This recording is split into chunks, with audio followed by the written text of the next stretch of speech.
Now, in this first part, I'd like to ask you some questions about yourself. Let's talk about your work. Where do you work? I work part-time in a record shop. Do you enjoy your work? Yes, very much. Why? It's an interesting job because I get to deal with members of the public, and they're often quite colourful characters, and I like my boss. What kinds of tasks do you have to do at work? Sometimes I have to open the shop, I have a set of keys, I have to deal with the public and sell them the records, and sometimes I have to place orders for records that we don't have. Have you ever been late for work? Yes. Not often, but I was once very late. OK. I'd like to move on now to talk about fashion. Tell me about the popular clothes and fashions in your country. That's quite difficult because people have different tastes, but younger people tend to wear a lot of denim, which you wouldn't see on somebody who's, say, 60 or 70 years old. And what sort of fashion shops do you have in your country? Again, quite a variety. There's big chain stores, and there's also smaller, more independent shops. Have fashions changed very much since you were younger? I think they have changed quite a lot, but it's interesting to see how some fashions reappear maybe 20 years later. Is it important for you to be in fashion?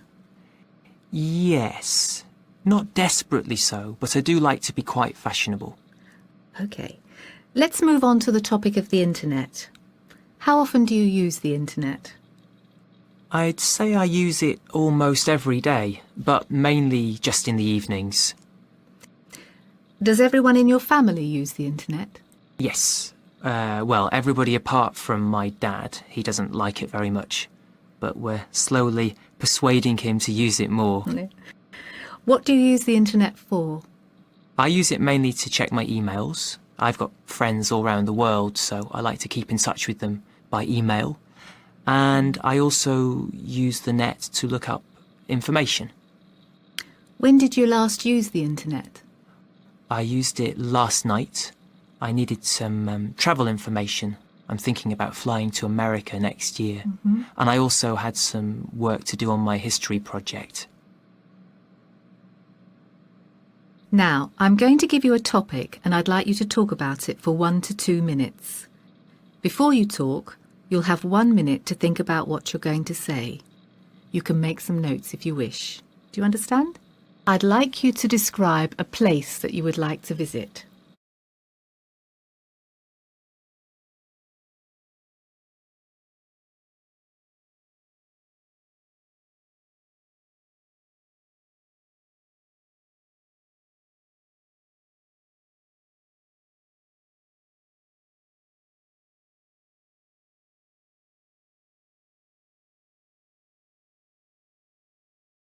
All right, remember you have 1 to 2 minutes for this, so don't worry if I stop you.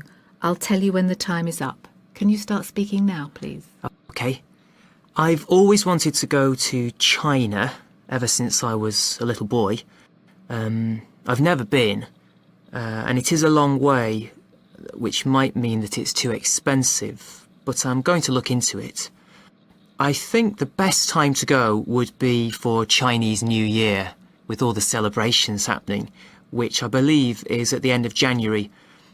But thinking about it, it might be quite cold at that time of year. I've heard that China can be very cold in the winter and very crowded as well because of people having the same idea.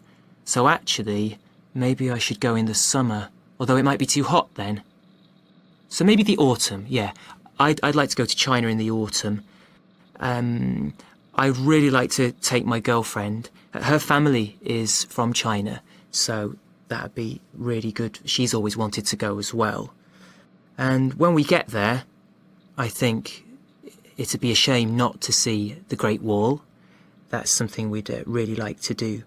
And also spend some time in the rural areas, in the countryside, and try, if we can, to get talking to some people, because I really like languages and it'd be excellent if we could learn some Mandarin, perhaps. What else would we do? We both like cycling, and I believe there's some great places to cycle out there. So that's what we do. So it'd be quite a healthy holiday as well. Do you think you'll go to China soon? I hope so.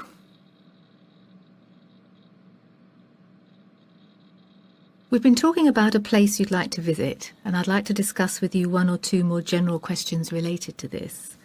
So let's consider first of all the idea as a student of having a gap year. How important do you think it is for young people to visit different places before they go to university or college? I think it's really important. I think it's a really crucial time for starting to get some life experience that is independent of home and family. Seeing things that you're not familiar with, which you may find scary, but in the long run, which I think would build your confidence as a person. And also, I think it's always a good thing to get experience of different cultures. What sort of challenges do you think you'd have going on a gap year as a student?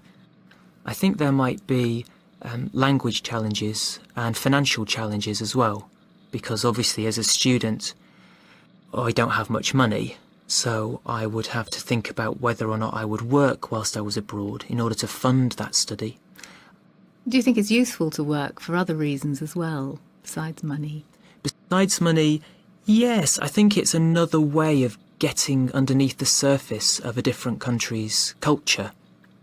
And I think by working, you're more likely to come into contact with people, which will help with your languages and also your understanding not only of their work ethos, but also their culture in general. What sort of jobs do you think would be the best sort of jobs to do? I think it would depend whether there were language barriers. If it was somewhere where they needed your native language, you could be quite valuable to them. But if you didn't speak their language, then you'd be fairly useless as, say, a translator or interpreter. And you might have to do more ground-level work, like working in a restaurant or a bar. What sort of preparations should a student make before they go on a gap year, do you think? I think it depends where you're going. If it's an area where you might need vaccinations, then you need to get proper medical preparations, like malaria tablets in malaria areas or other vaccinations you might need. Also, if you need work to fund the travelling, then it would be a good idea to write to potential employers in advance so that at least you can sow some seeds with them so that it's not a complete surprise when you arrive. OK, let's move on to the topic of travelling to less familiar places. What sort of advantages are there to reading about a country before you visit it? I think you can make more effective use of your time if you know where to go before you get there, rather than wandering about and wasting time on places that weren't worth it in the first place. Do you think there are any disadvantages? It might take away some of the spontaneity of travel. It might mean that some of the surprises are taken away. But also I think they're useful in case you wander by accident into a dangerous area. You wouldn't want that. No. Some people choose to have a guide when they go to a very unfamiliar place. Do you think that improves the quality of a travel experience? Yes, I think anybody with local knowledge is going to quite literally guide you towards the places where there are some real gems, some real don't miss these areas type places. So if you can afford a guide, I think a guide would be a good idea. Do you think you learn more from visiting important sites or from meeting local people? I think both. I'm more of a people person, so I would always tend towards meeting the locals. Even if it was in a little village, I'd get more enjoyment out of that than being in a big crowded tourist resort, I think.